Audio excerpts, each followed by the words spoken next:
Le webinaire donc portera sur piloter les données au laboratoire, gagner du temps et faire des économies. Et puis on vous parlera aussi de toute la partie RSE qui booste en fait la performance aussi du laboratoire. Je vais laisser la parole à nos intervenants pour qu'ils puissent se présenter. Bonjour à tous. Donc, merci à l'équipe Labi de m'avoir invité pour ce webinaire. Donc, Sandrine Fouché, je suis consultante pour les entreprises de la Deep Tech. Alors, je peux rappeler juste un petit peu mon parcours. Je travaille déjà 4 ans en laboratoire et surtout 25 ans auprès des fournisseurs, des prestataires de services de laboratoire.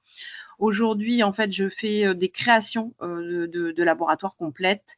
Je fais aussi des audits de dépenses, des sourcings et des négociations contrats fournisseurs et des dépenses, des audits de dépenses pour les laboratoires. Et en parallèle, je suis aussi consultante RSE, toujours spécialisée dans le secteur de la tech, avec des petits focus sur les achats responsables et l'économie circulaire. Voilà. Merci Sandrine. Donc pour ma part, Benjamin Jacot, donc je suis un des cofondateurs de la société Kili, je suis biotechnologiste. J'ai eu l'occasion de travailler pendant 10 ans dans les environnements biotech, chimie, pharma. En fait, lors de ce parcours assez riche, notamment au sein de start-up, on a eu l'occasion de procéder avec une équipe projet à la digitalisation d'une entreprise qui a été finalement la source d'une innovation, on va dire, pour le bien, accompagner le développement d'innovation, de nouvelles technologies. Et ce que l'on distribue aujourd'hui à travers la société Kili, justement, c'est cette expérience que l'on a connue nous-mêmes pour répondre à nos différents sujets, de problématiques de gestion de données, de pénibilité parfois aussi, on peut en parler un peu de travail. C'est un peu dans le contexte actuel de certaines thématiques. Et l'idée, justement, c'est d'avoir l'occasion avec Sandrine de vous amener une vision synergique, justement, entre la thématique digitale qui vient en pleine, je dirais, avec les discussions qu'on a pu avoir avec Sandrine, en pleine cohérence et résonance avec notamment les sujets de RSE. Et on va voir que les deux ensemble vont pouvoir énormément vous apporter de sujets autour des sujets de performance économique. Voilà. Donc, suite à ces présentations, l'idée c'est donc d'introduire le programme. On a proposé donc de faire ça en 4 étapes. La première chose, c'est autour notamment de l'identification des coûts cachés. Alors, coûts cachés ou parfois pas cachés, mais en tout cas d'être en mesure d'identifier des coûts autour d'une gestion non centralisée de la data qui peut justement mettre à peine des fois l'organisation. L'important, c'est de comprendre, surtout à cet endroit-là, que on peut commencer à travailler sur l'optimisation des opérations à condition aussi de pouvoir les mesurer. Donc, ça va être le premier axe, ça va être de pouvoir être en mesure d'avoir de la data qui va vous permettre de mettre en place l'identification des points d'amélioration pour ensuite les améliorer. Donc, tout ça, on va l'évoquer par la suite. Bien sûr, ça va directement vous aider à faciliter la conformité réglementaire à travers un système de traçabilité de qualité qui va énormément vous apporter aussi en termes que ce soit d'image de marque, de compliance, etc. Et puis la troisième thématique qui sera principalement là cette fois gérée par Sandrine sur c'est sa spécialité notamment c'est de comment utiliser tout ça aussi pour amener de la performance économique et de l'image de marque autour de la RSE. Et c'est pas qu'une question, on verra tout à l'heure, on a beaucoup appris avec elle il y a beaucoup de sujets de résilience, d'amélioration voilà, des aspects économiques et scientifiques des sociétés pour finir sur tout simplement une session de questions-réponses pour répondre à vos différents points d'interrogation ou de questions que vous auriez. Oui, je vais juste rajouter pour ceux qui connaissent pas toujours RSE, la signification, c'est responsabilité sociétale des entreprises, hein, quelle que soit la taille. Alors, des fois, vous avez des obligations réglementaires, mais des fois, vous avez des questions clients, sur des appels d'offres, etc. Une entreprise doit connaître et maîtriser les impacts qu'elle a sur la société. Alors, bien sûr, on va penser du point de vue environnemental, mais ça peut être aussi sur ses activités économiques ou en interne sur le volet social. Donc, on va voir justement aujourd'hui comment la digitalisation va pouvoir aussi vous aider dans une démarche, même peut-être parfois commencer une démarche RSE. Mhm. Du coup, première étape, Sandrine, je te laisse introduire l'étape 1. Oui, alors la première, on va dire, avantage, c'est vous allez identifier peut-être des coûts cachés.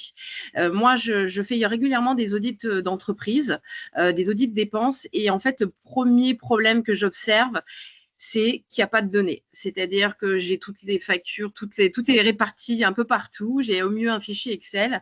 Donc, je prends beaucoup de temps à récupérer la donnée, essayer de combiner tout ça.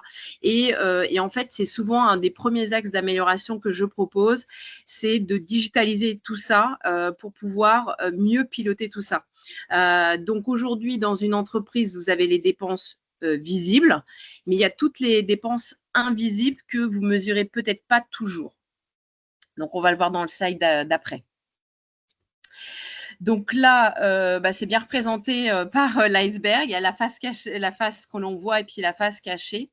Donc déjà, vous avez ce qu'on appelle le temps homme, c'est-à-dire tout le temps que va passer vos équipes à aller, par exemple, chercher la donnée, la mettre à jour, parfois même devoir répéter des manipulations parce que voilà, vous n'avez pas toujours l'historique de ce qui a été fait, des mauvaises planification aussi de projets ou des étapes, voilà. Tout ça, c'est des choses qui sont en ce qu'on appelle en temps homme et qui va coûter indirectement à l'entreprise, et puis qui va aussi pour vos collaborateurs aboutir à parfois des tâches pas valorisantes. Donc, ça peut aussi générer des pertes de motivation. Et puis, après, il y a aussi lié à vos achats. Parce que comme je fais de l'achat responsable, je le vois très souvent. Quand, par exemple, vous multipliez le nombre de commandes, que du coup, vous avez multiplié le nombre de demandes de devis. Tout ça, c'est des choses qui vont prendre du temps. Ou, par exemple, vous devez vérifier votre stock pour savoir est-ce que je dois commander ou pas. Tout ça, c'est du temps que vous allez prendre. Et des fois, ça peut même avoir des coûts. Par exemple, des frais de port que vous allez payer, parce que ou j'ai même eu des fois des cas où j'avais des entreprises qui avaient payé malheureusement 2 fois un fournisseur, parce que quand vous recevez plein de commandes, plein de factures, il y a des fois on peut même se mélanger un petit peu les pinceaux, quoi.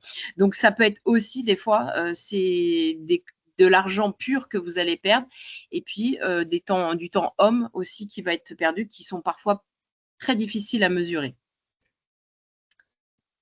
On va peut-être faire le slide suivant. Donc là, Benjamin, je vais te laisser reprendre sur cette partie-là.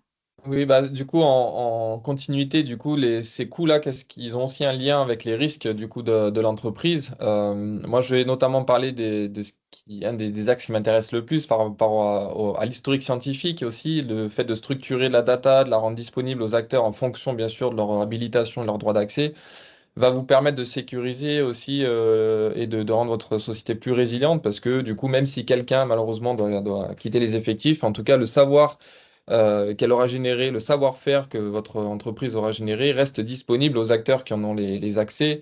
Ça, c'est super important d'un point de vue résilience, d'un point de vue aussi valorisation auprès potentiellement d'investisseurs, par exemple. Donc, ça fait partie du cadre de développement de vos sociétés, d'être en mesure de sécuriser chaque découverte qui a pu être faite, et de manière concomitante aussi avec les sujets de signature électronique, de pouvoir sécuriser vos découvertes avec un timestamping qui va pouvoir assurer que vous avez une antériorité, et de multiplier les faisceaux d'indices qui rentreront directement après en ligne avec vos stratégies de propriété intellectuelle, que ça soit après pour rester sur du secret des affaires ou de la brevetabilité. Ça, souvent, il y a des sujets justement de stratégie. Est-ce que c'est le bon moment? En tout cas, l'important, c'est d'être en mesure de préserver vos actifs et de la valeur qu'elle a, et votre antériorité.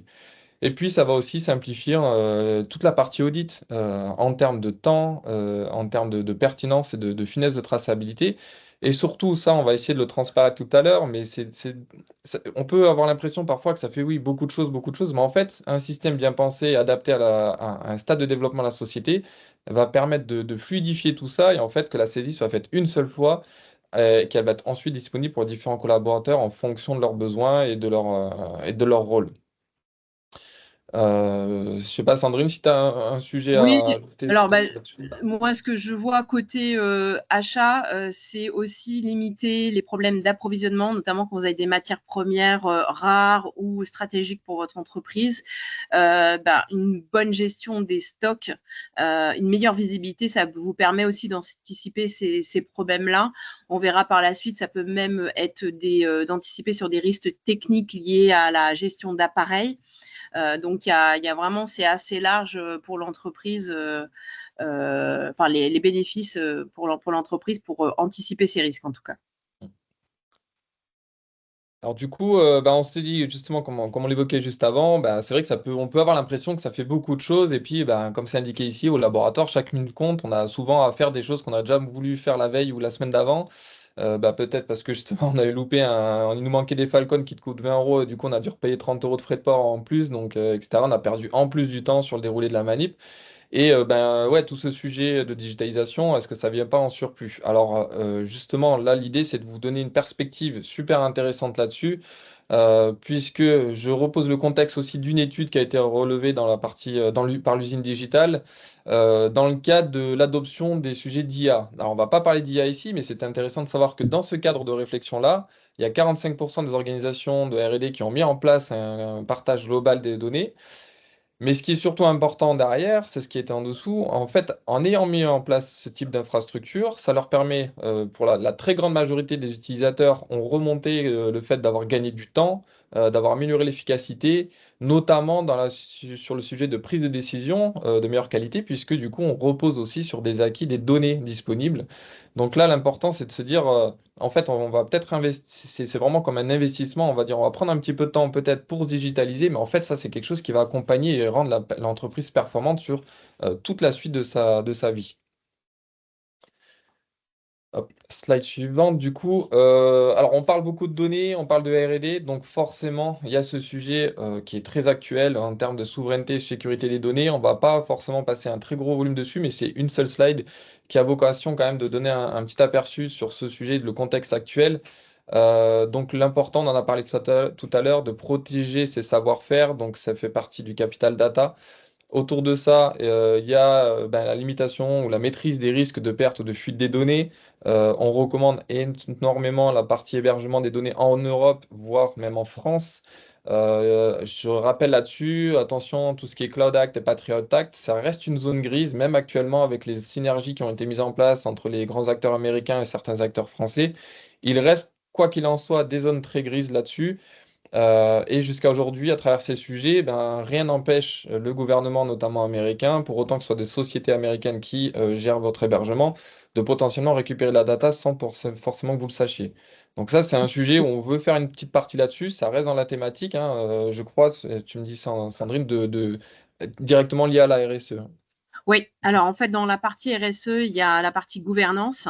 Donc, c'est de votre responsabilité d'entreprise. Alors, par exemple, si vous avez une casquette fournisseur, c'est-à-dire que vous fournissez des produits ou quoi que ce soit à un client, vous avez un devoir de transparence, de protection de la sécurité des consommateurs, mais ça peut être aussi, par exemple, des protections de ces données. Si, par exemple, vous traitez des échantillons d'un client, des choses comme ça, et que vous manipulez des résultats pour lui, vous avez des données de votre client et ça, vous devez avoir anticipé les risques par rapport à la gestion de cette donnée. Et puis, ça peut être aussi la gestion du savoir dans votre entreprise et ou des droits de propriété, des choses comme ça. Donc oui, c'est tout sous ce qu'on appelle la gouvernance. Mhm.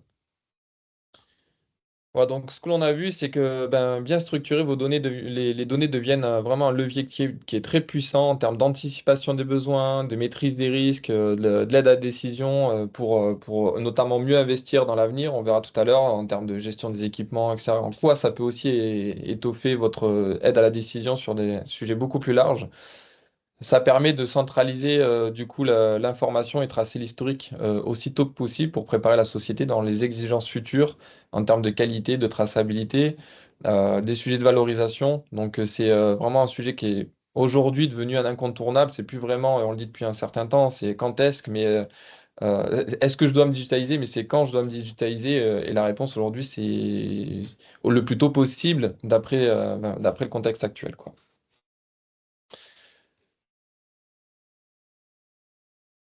On vous propose de passer à la seconde étape, le temps file. Donc la partie digitalisation, forcément, vu que a pour objet de tracer l'information, c'est de pouvoir simplifier ces aspects de conformité réglementaire et de qualité. Alors on va travailler dans un esprit FAIR, donc c'est le FAIR data. En gros, c'est des données qui vont être identifiables. Ça, c'est le premier point angulaire accessible, alors toujours en termes de droit d'accès, hein, ça ne veut pas dire que c'est ouvert à tout le monde, c'est que c'est ouvert en fonction des habilitations, des rôles de chacun.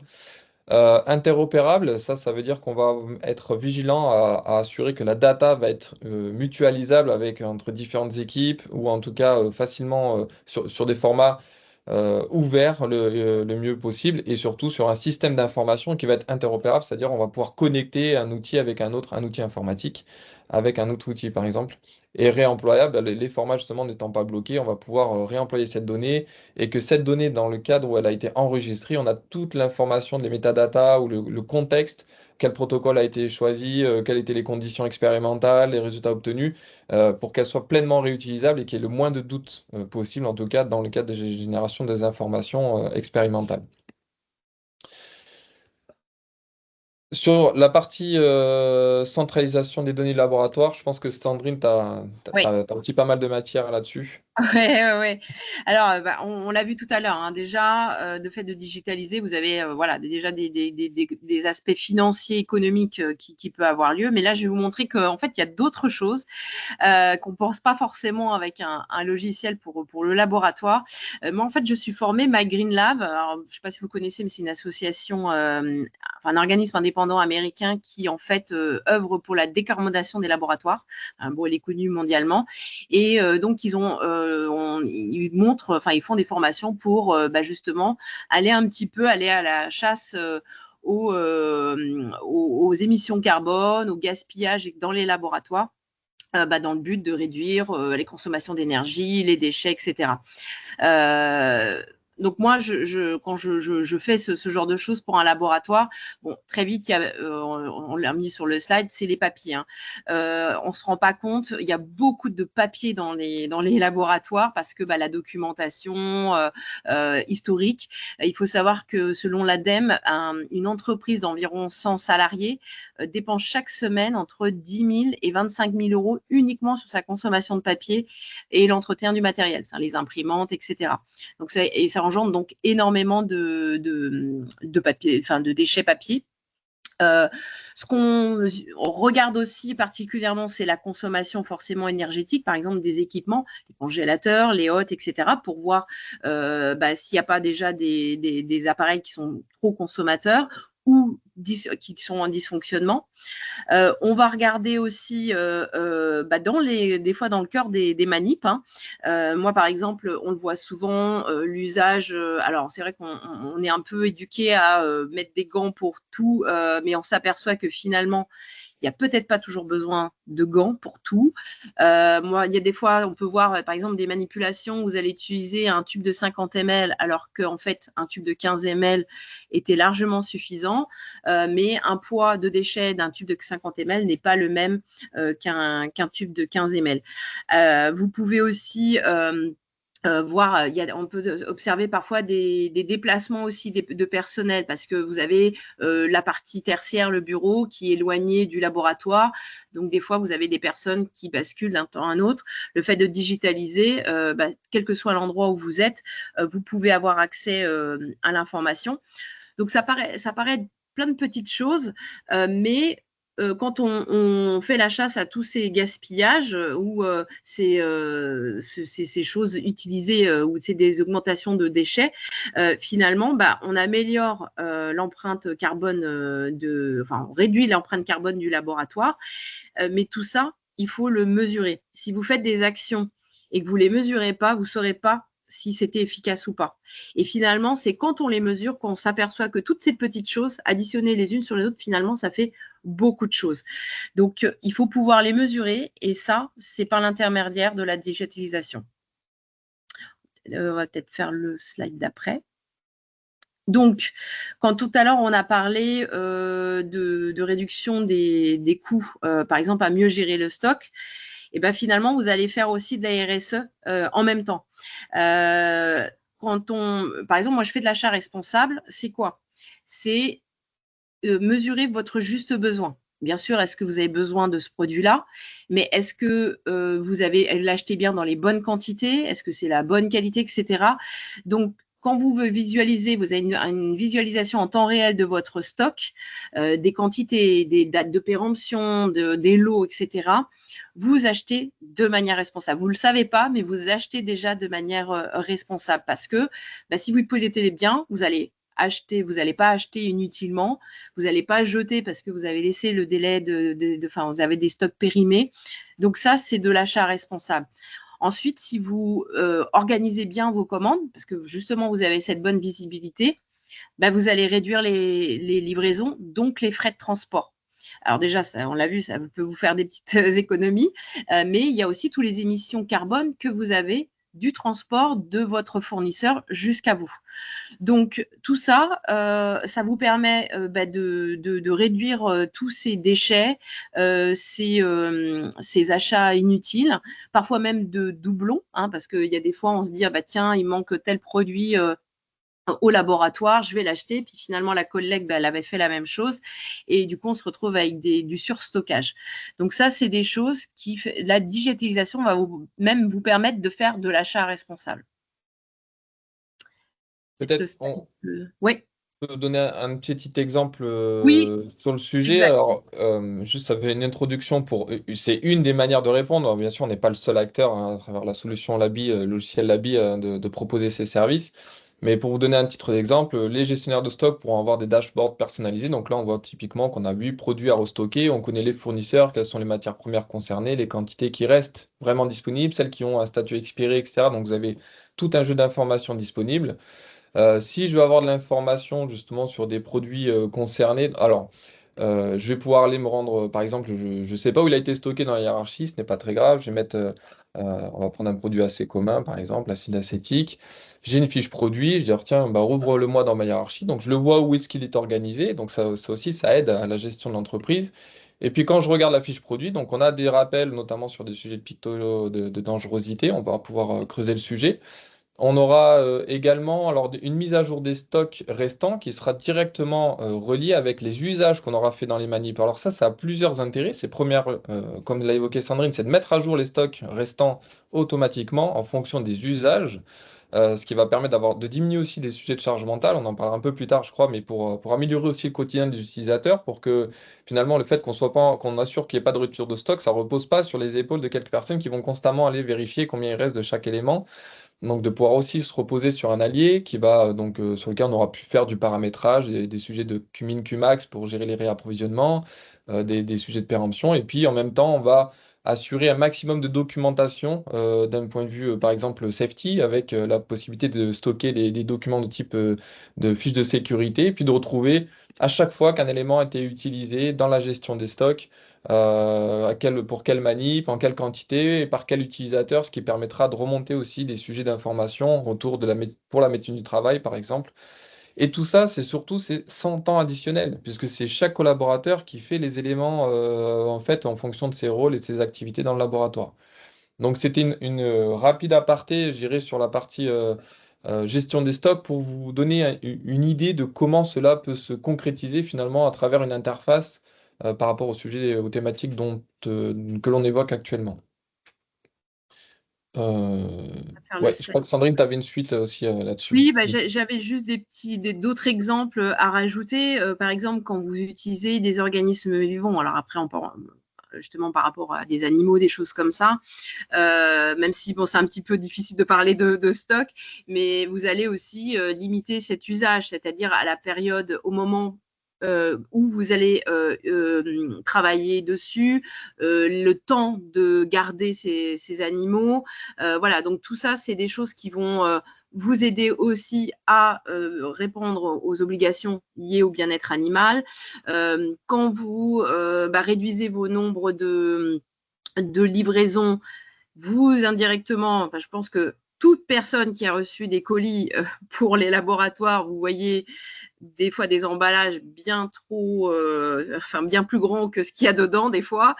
Donc, effectivement, si vous réduisez le nombre de commandes, vous centralisez, vous allez avoir moins d'emballage et donc chez vous, ça fera moins de déchets. Un jour ou l'autre, vous serez taxé sur le poids des déchets que générera votre entreprise.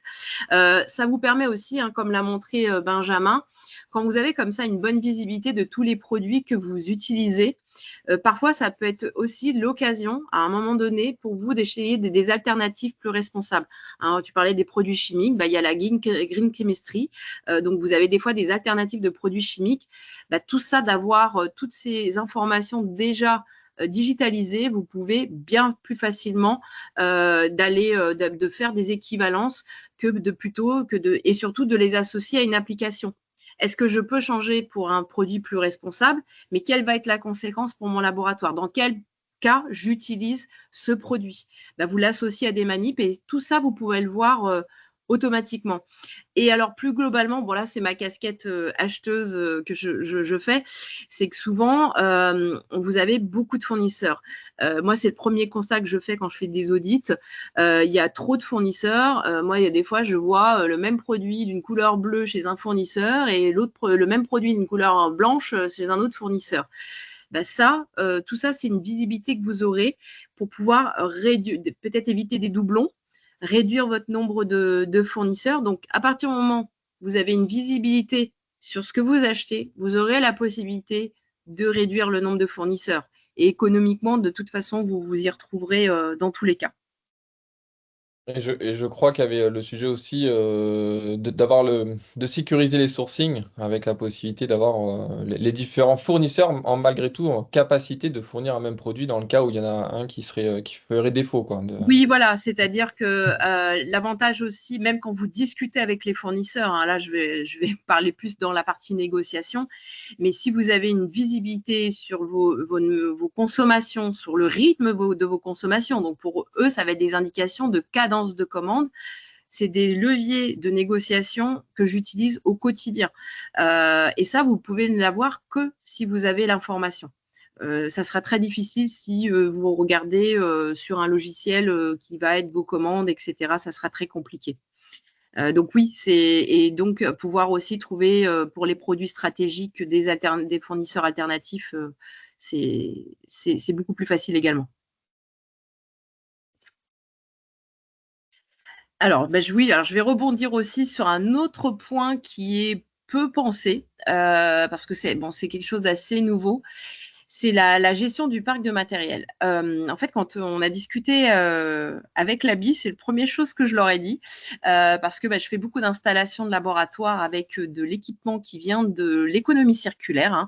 Donc, vous voyez ça de plus en plus. Il y a de plus en plus d'acteurs là-dessus.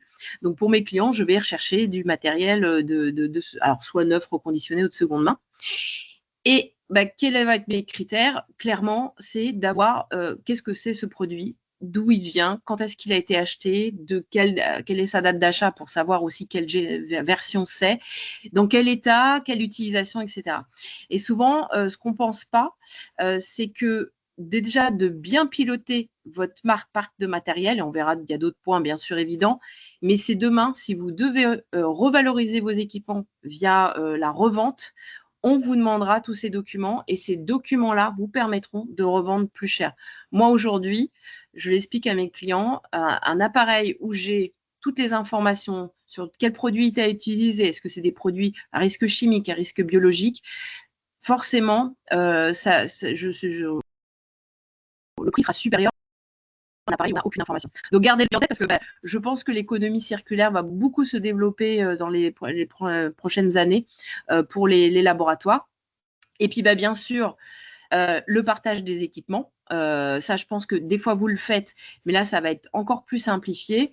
Ça vous évite d'acheter des doublons d'équipements. Des fois, moi, ça m'est arrivé, ça c'est plus dans mon passé de commercial, vendeur, instrumentation, où des fois, je me suis aperçue effectivement que les équipes avaient acheté parce que l'équipe d'à côté, finalement, n'avait plus besoin d'appareil. Et puis, l'équipe d'à côté en avait besoin, mais n'a pas pensé à communiquer et il y a eu des doublons d'achat. Donc, ça vous évite les doublons d'achat, ça vous permet aussi de rentabiliser au maximum l'investissement. Aujourd'hui, je pense que on essaye quand même de faire attention à ces dépenses.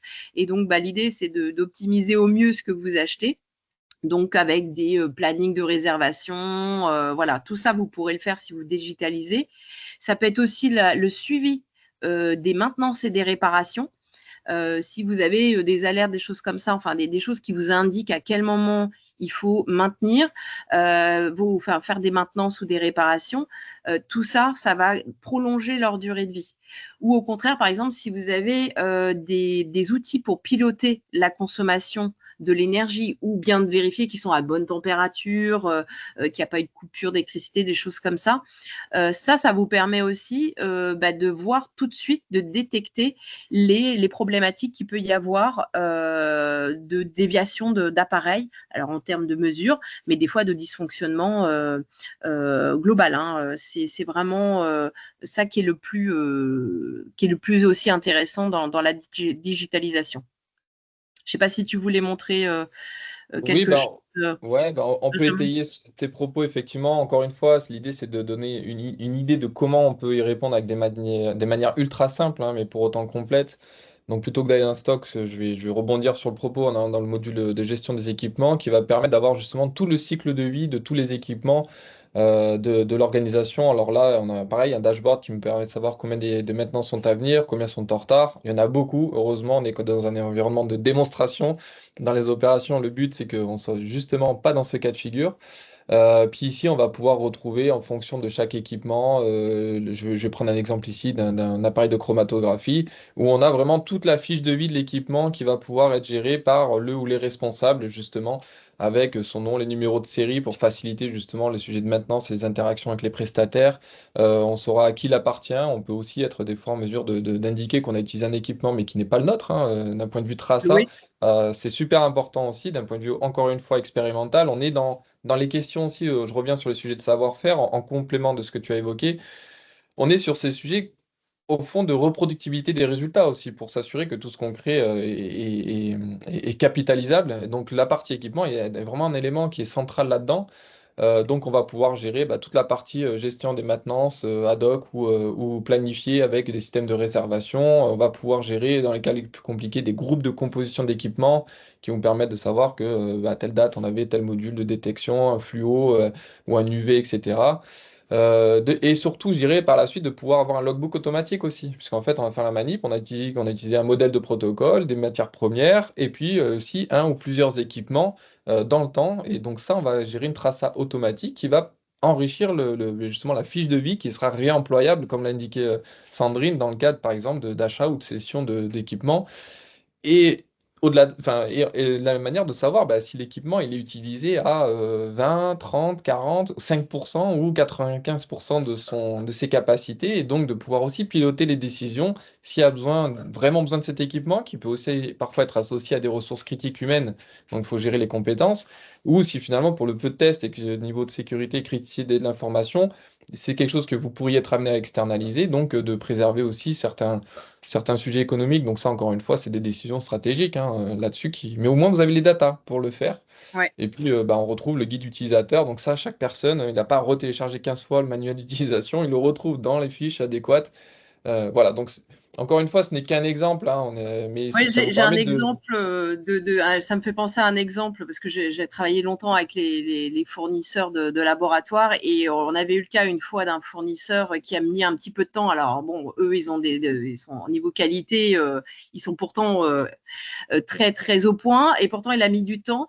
On avait eu des réclamations sur des réactifs qui ne fonctionnaient plus. Or, pour lui, tout passait au contrôle qualité, c'était envoyé, donc impossible de savoir. Et en remontant justement toute la chaîne, ils se sont aperçus que c'était dans la zone de stockage. Ils venaient de changer les LED de la zone de stockage et ça avait eu un impact sur les réactifs qui étaient dans les boîtes. Hein. Donc voilà, c'est pour ça qu'aussi de tout avoir l'information, ça vous permet aussi en cas de changement, de résultats inconnus, de pouvoir tout tracer. Est-ce que c'est justement une mauvaise manipulation, mais ça peut être aussi un réactif qui n'est pas bon, un appareil qui commence à être défectueux.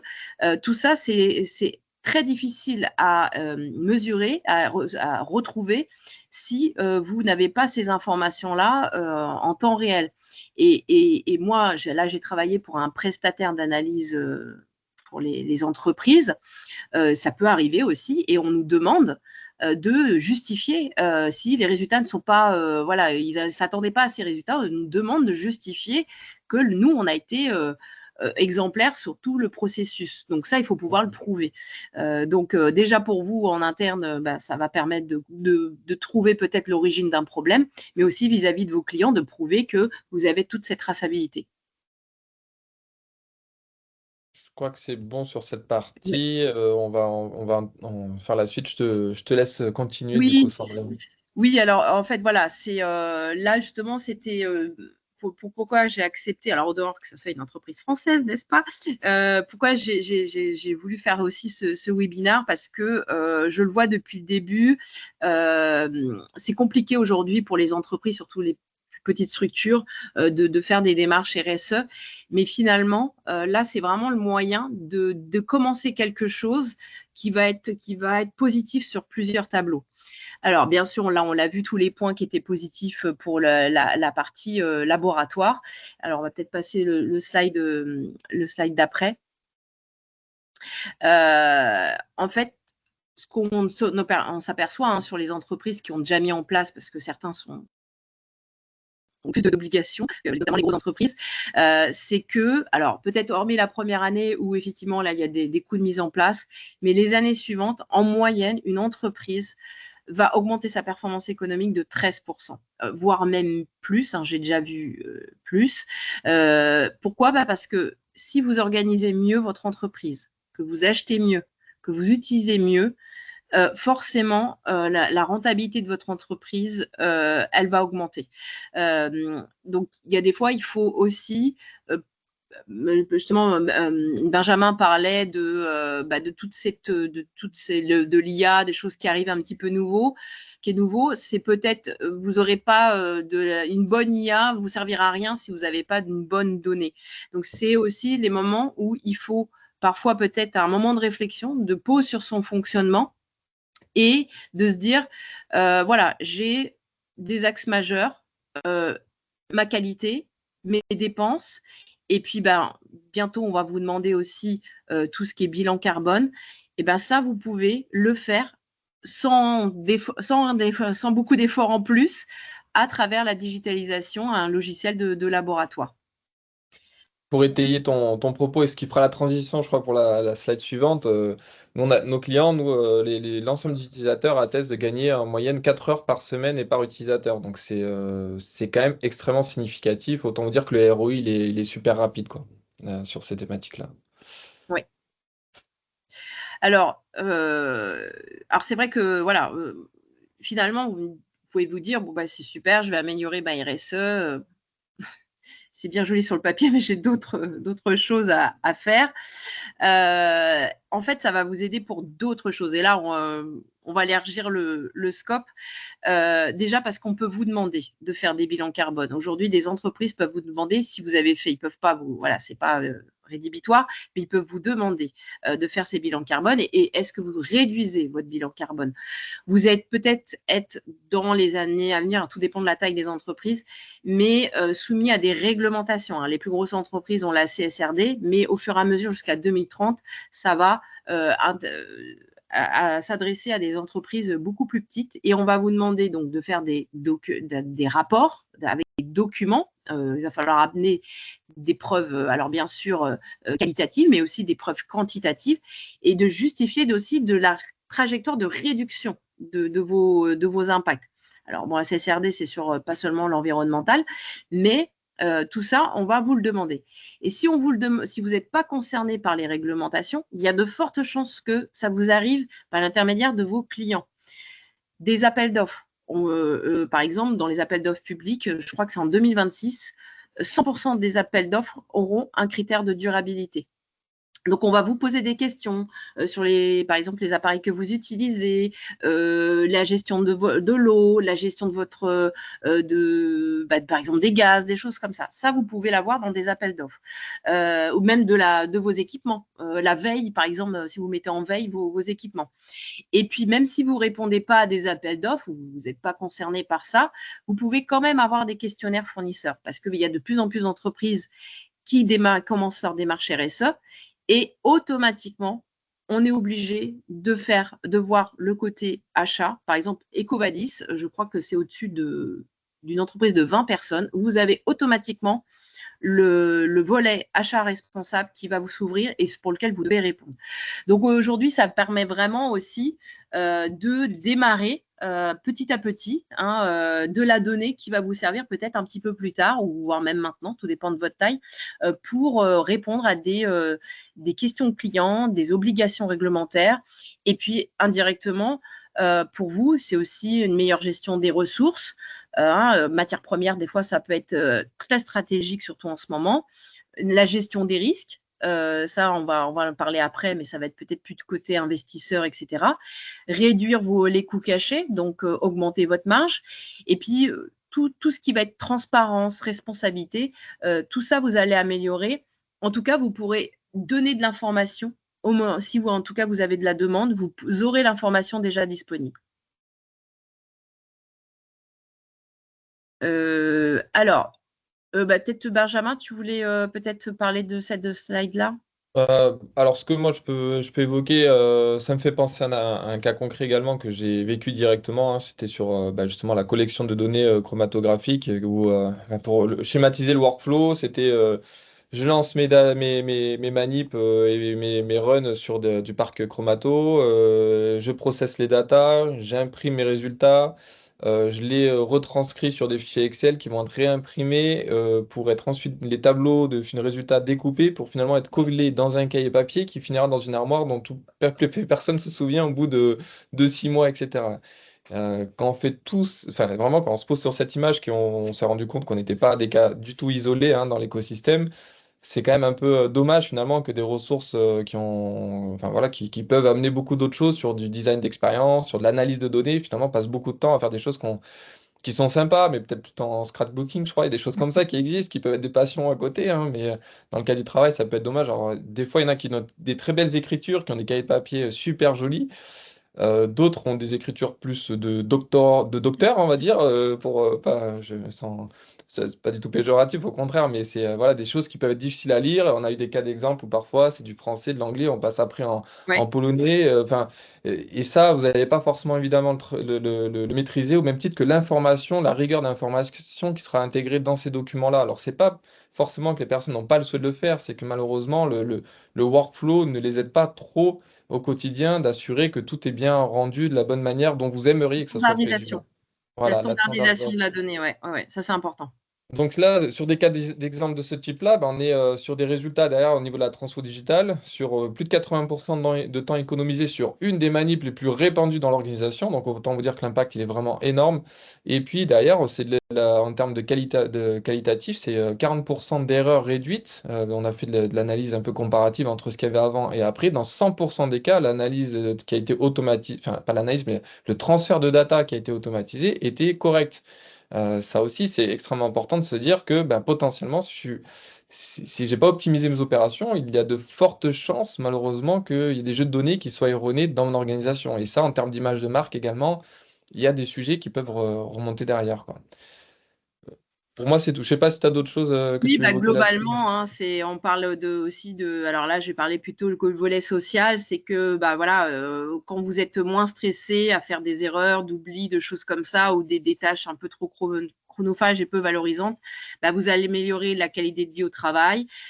Vous améliorez l'engagement de vos équipes. Donc, demain, vous devez répondre sur un volet social. Vous pouvez dire que voilà, vous avez soulagé de certaines tâches par la digitalisation, soulagé vos collaborateurs de telles choses à faire, etc.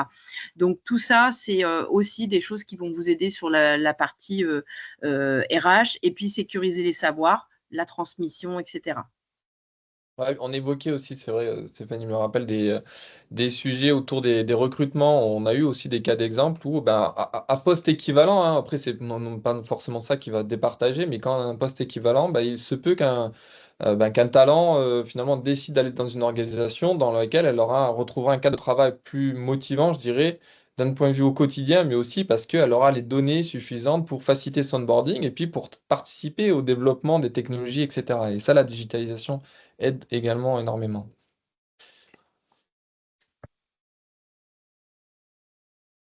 Oui, là, Sandrine, ouais, je pense qu'on a déjà pas mal parlé de tout ça. Ça, c'était plutôt un résumé de, voilà, de toutes les différentes avantages qu'il peut y avoir. Donc, bien sûr, on parle de standardisation de qualité, fiabilité des données.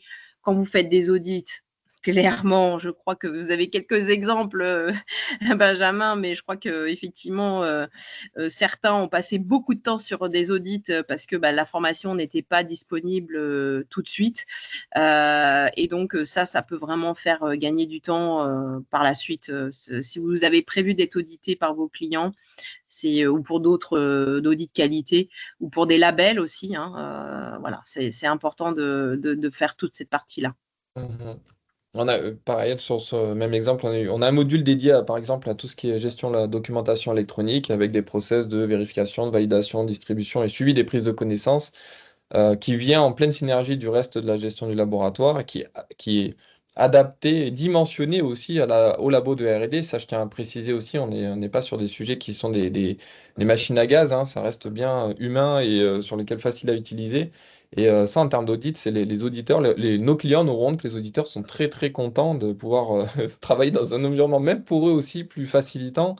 Et ça fait plaisir à tout le monde. Donc voilà, c'est des sujets qui sont, même au-delà de la société, peuvent avoir des impacts aussi, quoi. J'ai eu l'occasion de travailler avec beaucoup même de très grands fournisseurs. On serait surpris de voir encore des fois le côté manuel qu'il peut y avoir dans certaines étapes. Donc voilà, c'est vrai que si vous êtes, je ne sais pas, par exemple une start-up ou en tout cas une entreprise qui est au démarrage, de mettre ça en place dès le début, vous allez forcément y gagner par la suite. Et l'image que vous aurez vis-à-vis de vos clients, là on va peut-être pas faire sur une conclusion peut-être plus globale. Quand vous pouvez montrer ce genre de choses à des clients.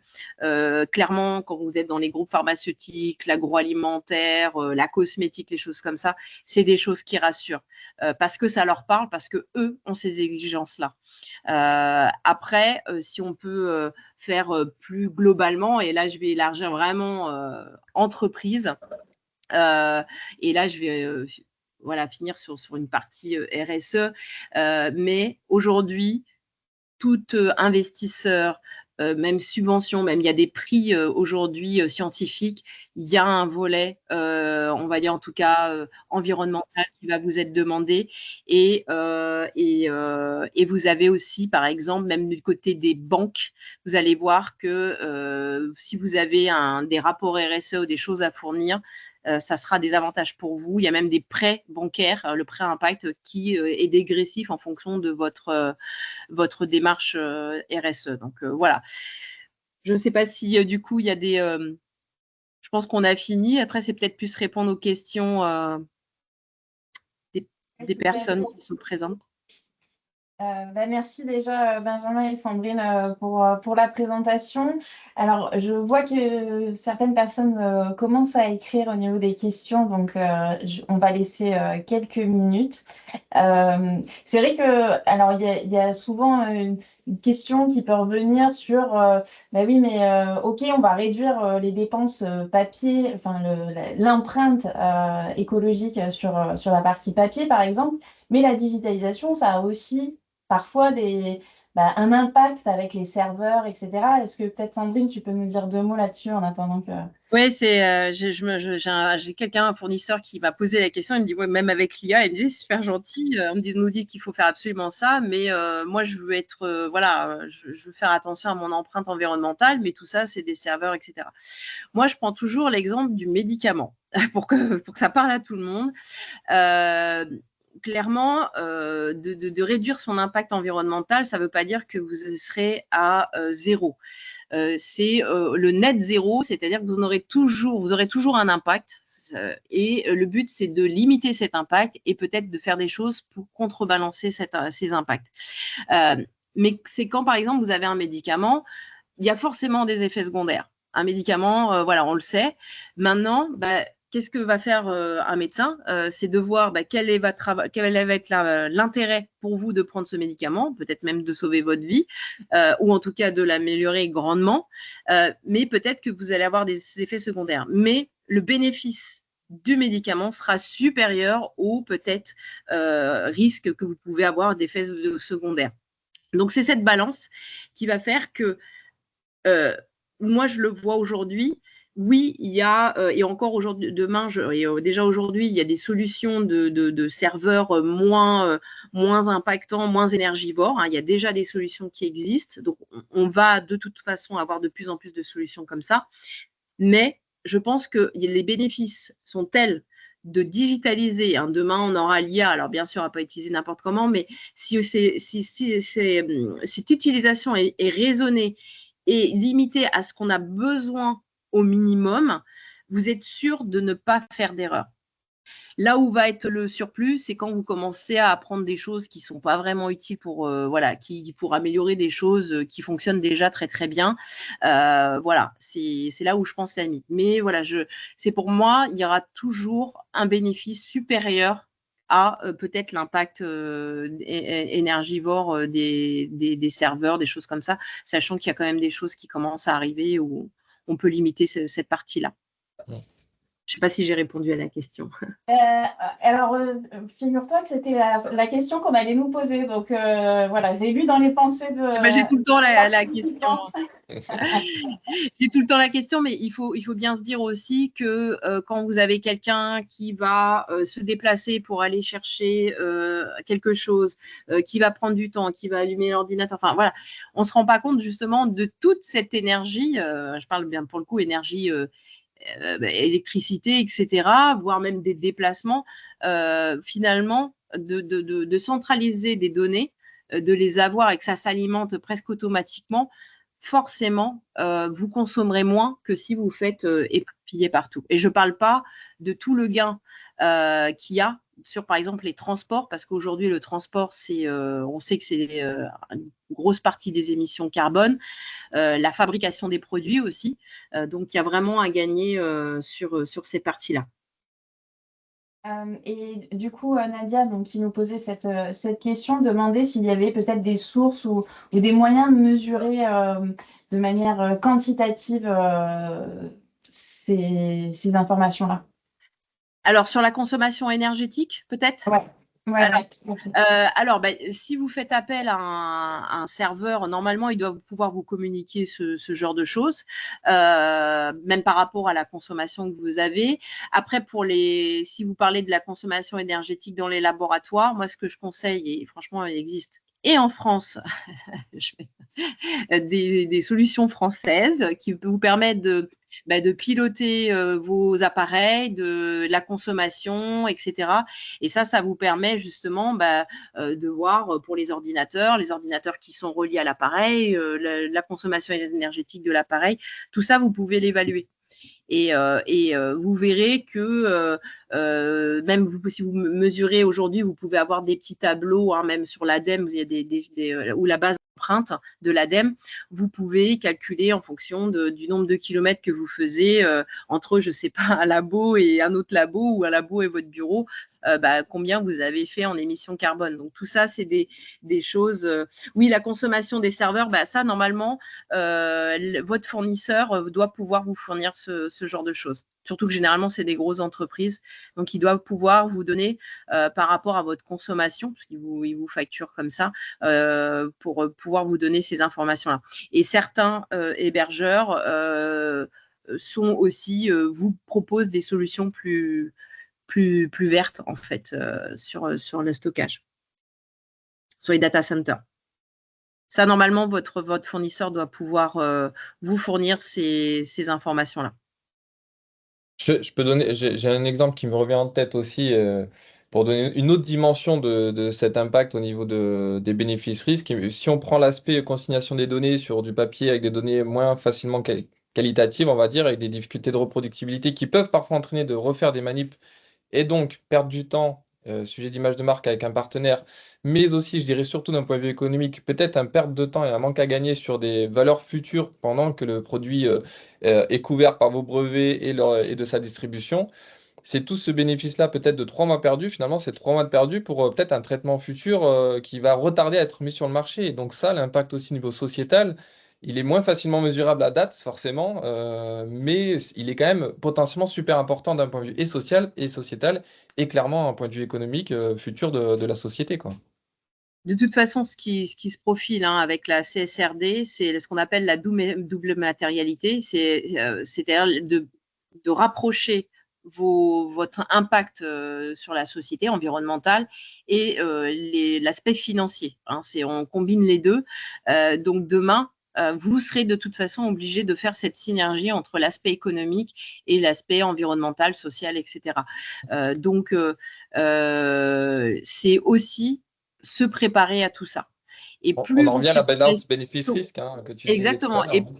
Et surtout, c'est que je suis allée au salon du Medical Device.